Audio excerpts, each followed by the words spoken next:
Hello everyone, this is part 7 of What If Naruto Passed the Genin test, and I hope you guys enjoy this video and to like, to subscribe, to share, and check out the playlist, to see more comment down below.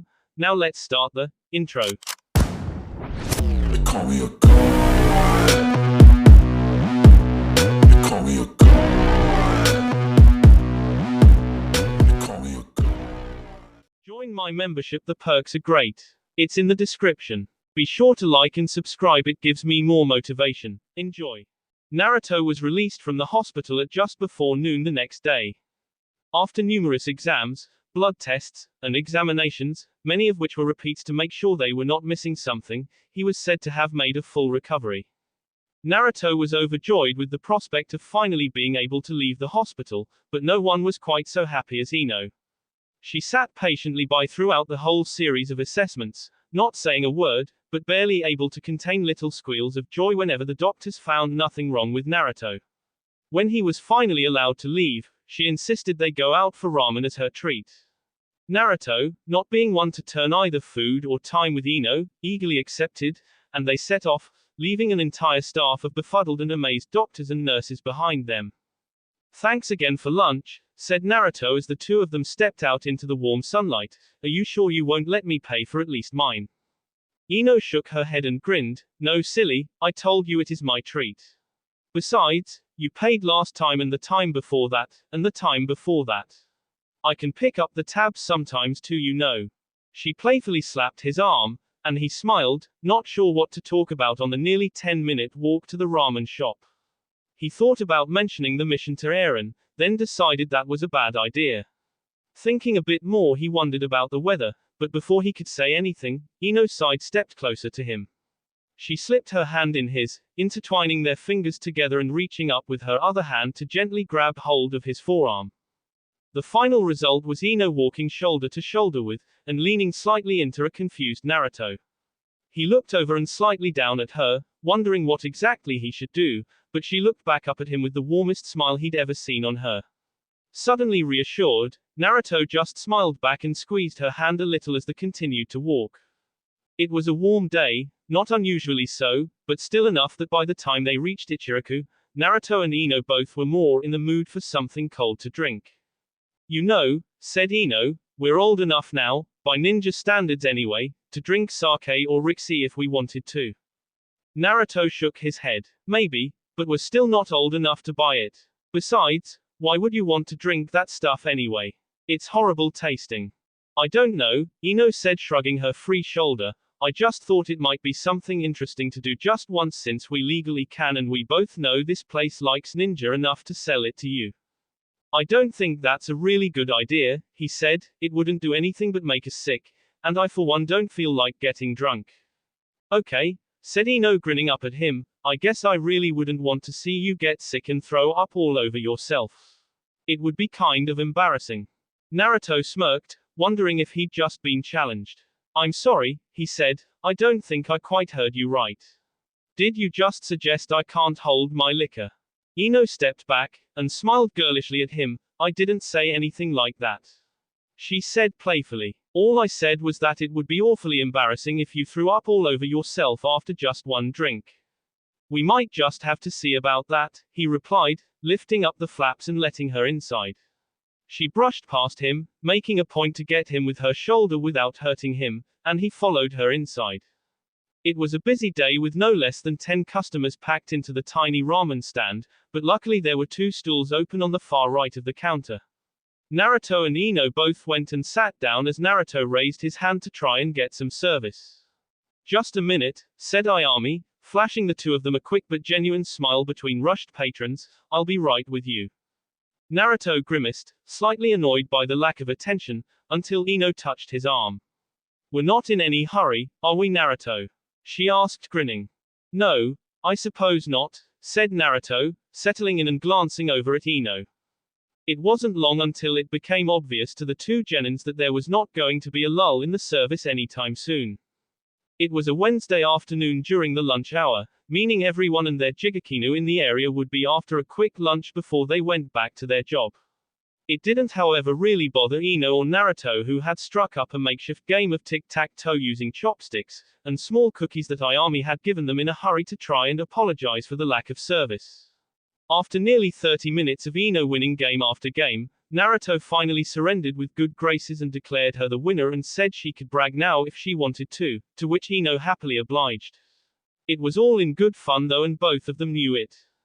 Alright, said an exhausted but still bubbly Ayami as she dried her hands and walked over to the two of them. What can I get the two of you? Neither of them had noticed that the shop had cleared out surprisingly fast, but both immediately said, "Combo pot please," beaming with delight that it was finally their turn. "Coming right up," said Ayami, turning around quickly, causing her mahogany hair to twirl about, and immediately pulled the ramen from a small cabinet above the boiler. "Do you two want that with everything in it?" she asked. "Yes please," said Ino, "all the trimmings if you would please." "Ino," whispered Naruto, "that's expensive. Don't worry about it, I'm picking up the tab and it's my treat." Ino grinned and put her hand on top of Naruto's. He smiled and said thanks. "And I," said a girl's voice from the other side of the counter, "will have another Rixie please." Naruto and Ino both turned around to see who would be ordering a drink that stiff, and Naruto nearly jumped when he saw Sakura sitting there, with 3 empty shot glasses beside her. She didn't sound tipsy in the least, nor would her perfect posture have betrayed that she'd been drinking, though the alcohol was definitely showing in her bloodshot eyes. "Mom," said Ayami, "I really think you've had enough to drink." 3 Rixie would have a sailor stumbling all over himself. "I said," growled Sakura, "that I want another drink. Are you going to refuse a ninja of Konoha a request?" "Well," muttered Ayami sheepishly. "Sakura," shouted Naruto, standing up. "What's gotten into you?" Sakura turned to look at him, and stared for a moment while she tried to focus. She raised a hand and tried to point it at him, but ended up just knocking over the jar of chopsticks. "You," she said in a perfectly controlled voice, "have no right to talk. You just go around, talking to anyone who comes your way and flirting with any bug in the road, so what's it to drink if I get a little drunk when bad gets things? You can't just go around bullying people like that," said Ino, "it gives all of us a bad image." "And what do I care," said Sakura just before she fell backwards off the stool and landed with a solid plop. The other 3 occupants all got up and hovered over the deeply sleeping girl. Naruto and Ino looked on in disbelief as Ayami closed her eyes and shook her head.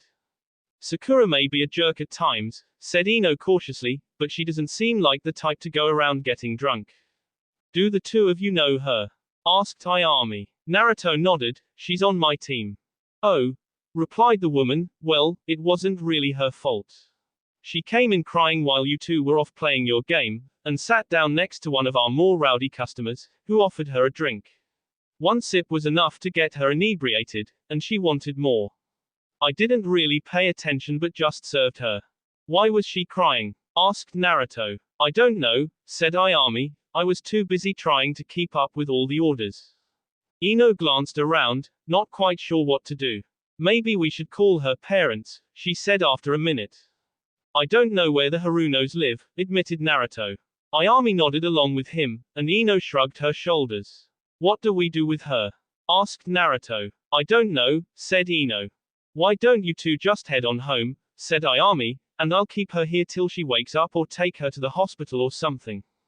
"You sure?" asked Naruto. "I'd feel kinda bad dumping my own team member on you." Ino grimaced and stepped forwards quickly. "She's probably right, Naruto," she said. "Besides, there's nothing we could really do anyway, so like Ayami said, let's just go on home." "Well, if you're sure," muttered Naruto. "Positive," said Ayami, smiling again. "I'll make sure she's okay. Business is usually quiet for the next several hours anyway." "Awesome," shouted Ino, plastering her face with a grin as she scooted Naruto and herself from the shop before the boy could get another word in. "Thanks very much, Ayami." The woman smiled and looked down at a now snoring Sakura. "She is going to wake up with such a monster headache," thought Ayami. Poor girl. There was a quick burst of light and a quiet puff, just as Ayami turned back to the stove. The grease in the pots that she had been boiling Naruto's and Ino's ramen in had suddenly caught fire, and was now flaming like a Bunsen burner. "Eek!" squealed Ayami as she rushed over in a panic. "The old man is going to kill me when he gets back." SC. Ino unlocked the front door to her home. She and Naruto entered and found the living room to be completely dark. Thick sheets hung over the windows in both the living room and kitchen, and blocked the afternoon sun. There was no greeting from Mrs. Yamanaka. "Mom," said Ino, "Mom, we're home. Is everything all right?" There was no response. "Mrs. Yamanaka," shouted Naruto, holding up a bag of seeds they had purchased from the farmer's market on their way home, "we brought you something." Ino took another step in and peered into the darkness. Mom, you're scarring me. This isn't funny." There was a quiet whimper from the direction of the kitchen, and Naruto cautiously walked in. He went to the covered window, and uncovered it, allowing sunlight to flood in. "Mom," shouted Ino, rushing to the female figure sitting at, and hunched over the kitchen table. "Mom, are you okay? What happened?" Mr. Yamanaka didn't respond, but just began to whimper again, crying against the wood of the table and clutching a piece of parchment in her hand. Ino put her arms around her mother from behind, and began to ask in an almost hysteric voice what was the matter. Naruto jumped over and quickly looked things over. No blood, no signs of a fight, nothing out of the ordinary. Mrs. Yamanaka turned and looked up at Ino, her normally mature face streaked almost as red as her completely bloodshot eyes. Again, she began to cry, but she refused to break eye contact, but simply stared at her daughter. I'm sorry, Ino," she choked out, but there's been a. She held up the parchment, and Ino hesitantly took it. "Dear Amy Yamanaka," Ino began to read aloud, her voice quaking, "we regret to inform you that Yamanaka Inoiki has been killed in the line of duty." Ino's voice caught and broke, but she kept going even as the tears welled in her eyes.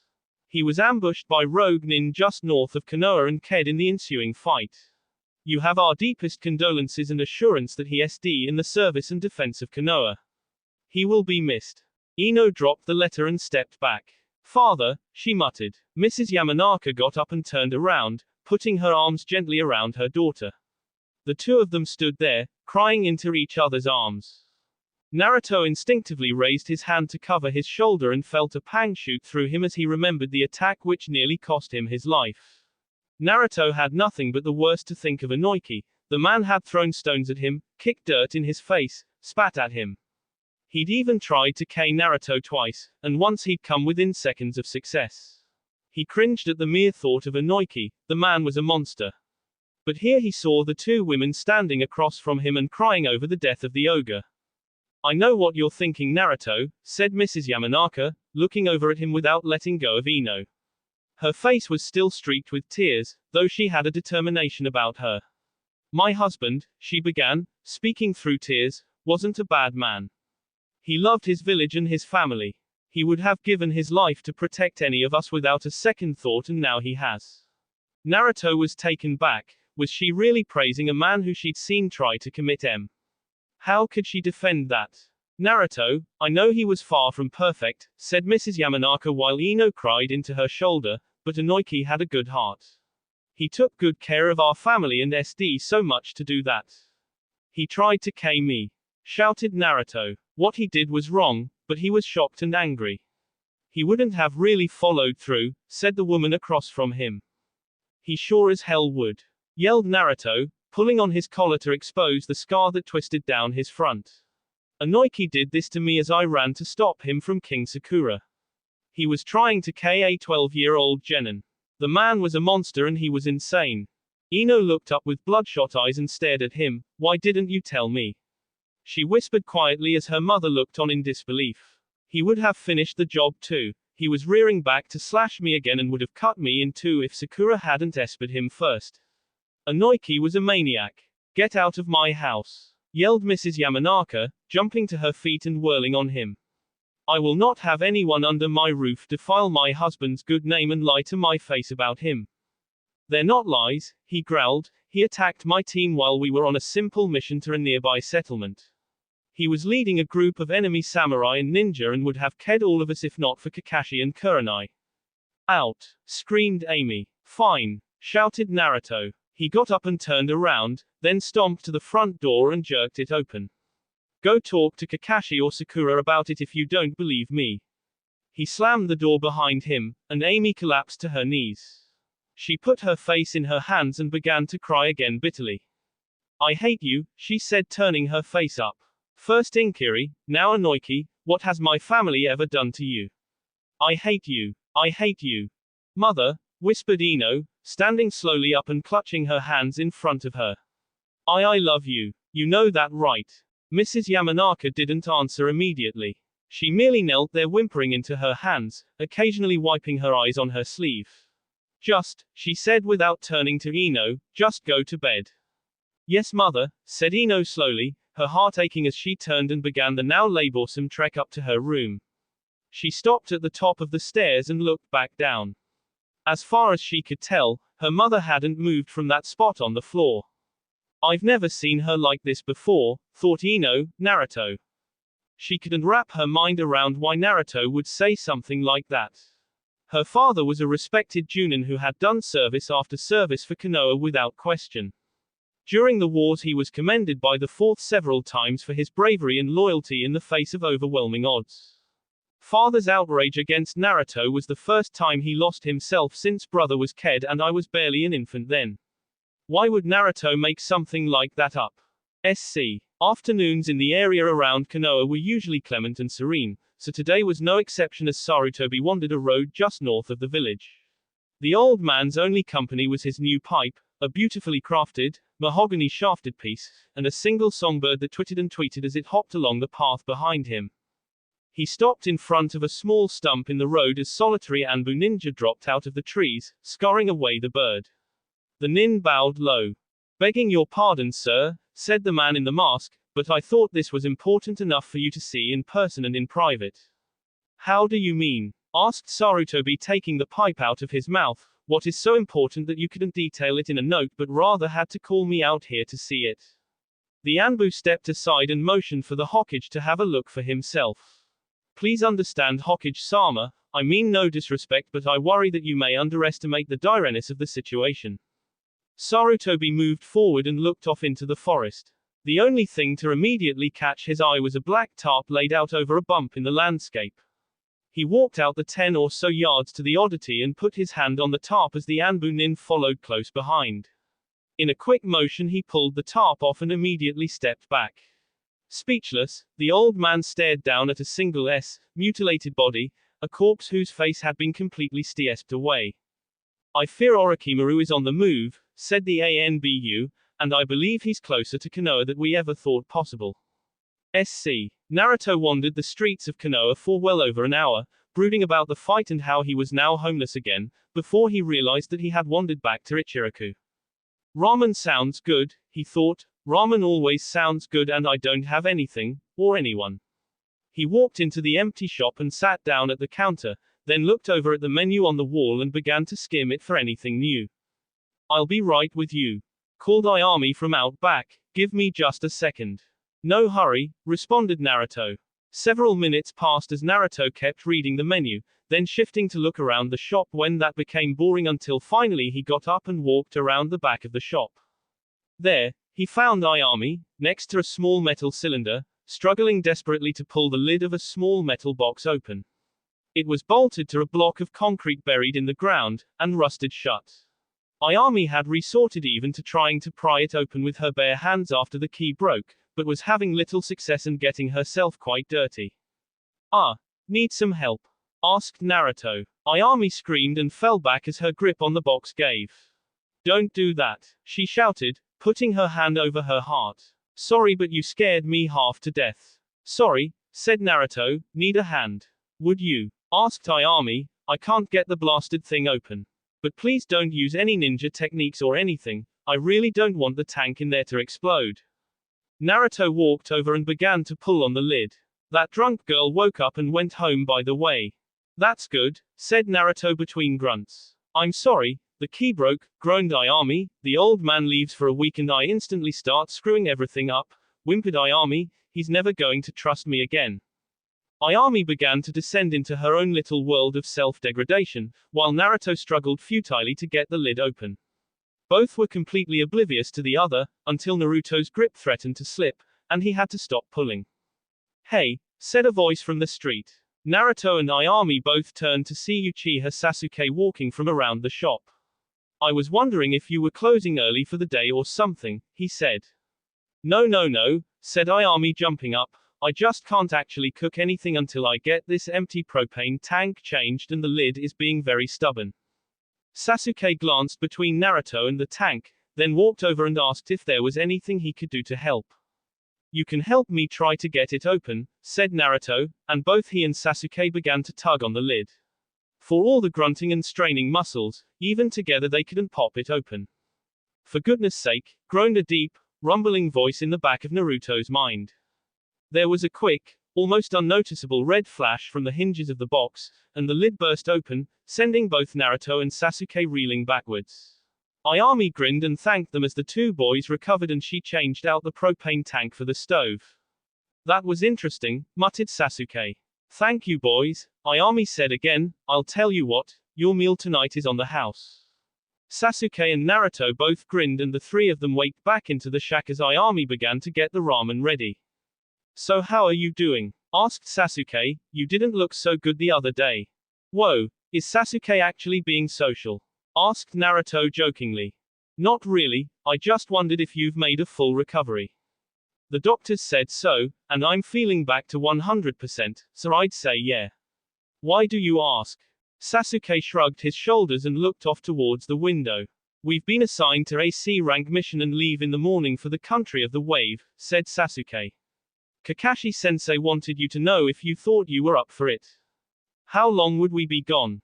Asked Naruto. I'm not sure and neither is Kakashi. It's a simple escort mission, so the mission specs say not longer than 3 or 4 days, but we both know how easily a job can get complicated. Do we ever? Naruto laughed. Speaking of which, I've been meaning to tell you that you fought really well back in Eren. As much as I hate to admit it, I was really impressed. Sasuke grinned and said thanks, it was as much as I could do being caught off guard like that, but oh well. You looked pretty good yourself. Shino probably wouldn't have made it out if you hadn't helped. But how did you get the, Sasuke pointed towards his own shoulder and Naruto looked down. The blonde thought for a second, just as Ayami set down 2 bowls of Ichiraku's best ramen. They thanked her and then turned to their food.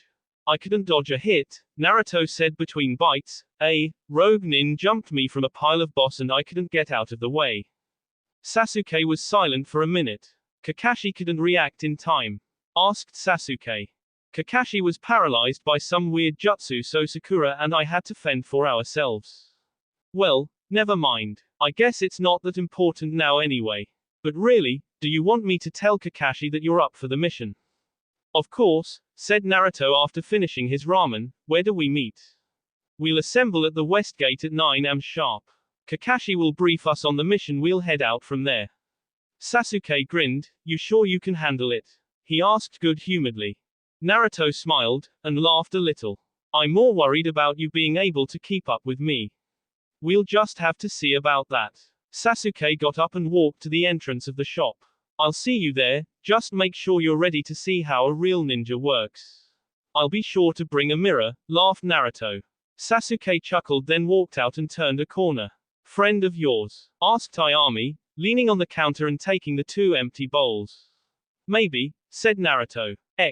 That will be all for this video. Be sure to like, subscribe, share, and comment down below for more videos. Goodbye.